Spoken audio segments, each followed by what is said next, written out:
था आज हमारी राज्य सरकार ने जो हमारे हित के प्रति ये जो निर्णय लिया है कि भी होमगार्ड जवानों के लिए स्थायी नीति संभव नहीं है।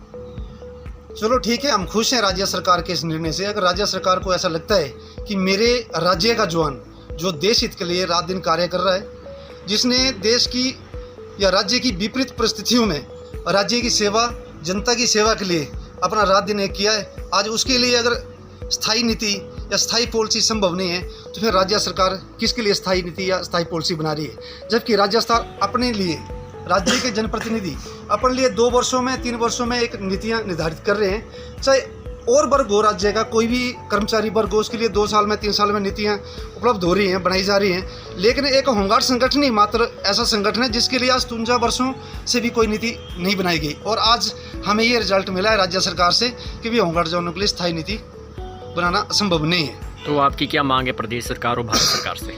हमारी प्रदेश सरकार से एक ही मांग है कि महोदय, जैसे अन्य वर्गों के लिए या जनप्रतिनिधियों के लिए साल 2 साल में नीतियाँ बनाई जा रही हैं, उसी स्तर पर अगर होमगार्ड जवानों के हित के लिए कोई नीति बनाई जाती है तब तो ठीक है। अन्यथा हम तो यही चाहते हैं कि हम पेंशन के भी हकदार हैं, स्थायी नीति के भी हकदार हैं, ठीक है, और स्थायी पॉलिसी और के भी हकदार हैं, और ईपीएफ के भी हकदार हैं हम लोग, और हम ये लेकर रहेंगे।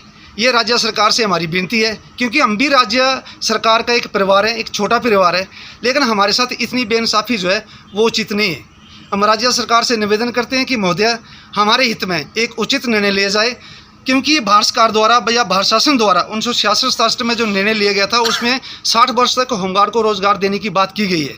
और उसी स्तर पर 1980 में एक 8वीं बिनारी कॉन्फ्रेंस का निर्णय लिया गया है, जिसमें कि C&D ग्रुप में तब्दील करने का आदेश पारित किया राज्य सरकारों को।